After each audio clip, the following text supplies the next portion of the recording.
har bir yerda o'tirgan odam bitta men savolimga javob beringlar. Ko'chadagi emin erkin yurishimiz qo'rquv yo'q bo'lgani shuni o'zi katta muvaffaqiyat emasmi? Azon ovozini eshitib yig'lagim keladi. Shu kunlarga kelganimizga. Buni o'zi qachon bor edi bizda? Musulmon davlat Buxoriylar yurti deymiz. Yo'q edi-ku. Yo'q edi-ku, mumkin emasdi-ku.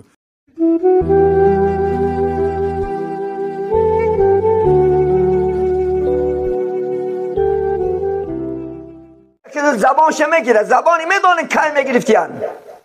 من تکلم بکلام دنیا عند الاذان نتلجلل لسانه عند الموت میگه پیامبر بزرگوار کسی که در وقت اذان گفتن اگر مبادا جواب مؤذن نگوید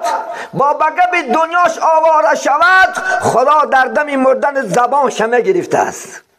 که الان خیلی ارمان مرده میری تماشا میکنی درد دیدی گفته نمیتونی نصیحت کرده نمیتونی میگد از آن چیزی بزرگ است انشاءالله خدا خیلی یک روز در بابی از آنم با شما عزیزان هم صحبت میشیم این بانگ الله اکبر از این بزرگ بانگ در دنیا نیست الله اکبر این شعار اسلام است پیغمبری بزرگوار بینن هر یک جهاتی که میدرمد تکبیر میگفت الله اکبر این نام است که شما را قلباتون بالا باید بیارد نام الله شنوید دل گم زند عزیزی من از جاد یک پس خیزی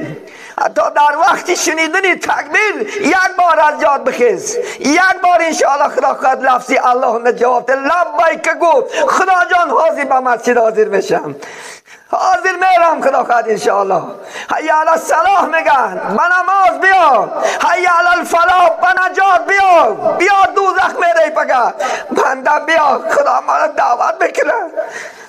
لبای نگویی به ناموس در خانت خواره مردن که خیلی مسلمان هستین که مسلمان لفظی الله شنود و قلبش در لرزه نیاید لفظی الله شنود و خانه خدا ندود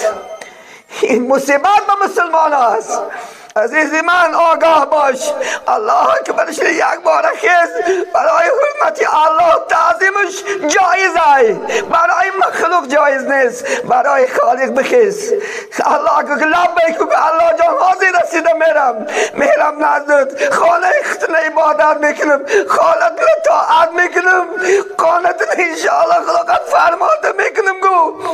حقیقی مسلمان میشوی حقیقی ایماندار میشوی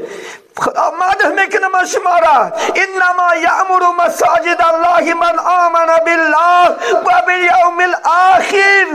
میگه مسجد کی آباد میکنه آنانی که ایمان با من دارن و ایمان به میگه روز قیامت دارد همه را مسجد آباد کنه میتونه ایمانی که به خدا داری مسجد آباد میکنی ایمانی که به روز قیامت رستاخیز باور داری که پگه پیش الله میرم چی میگم این مسجد میگه آباد میکند عزیزی من نام الله شری لبیک گو بیا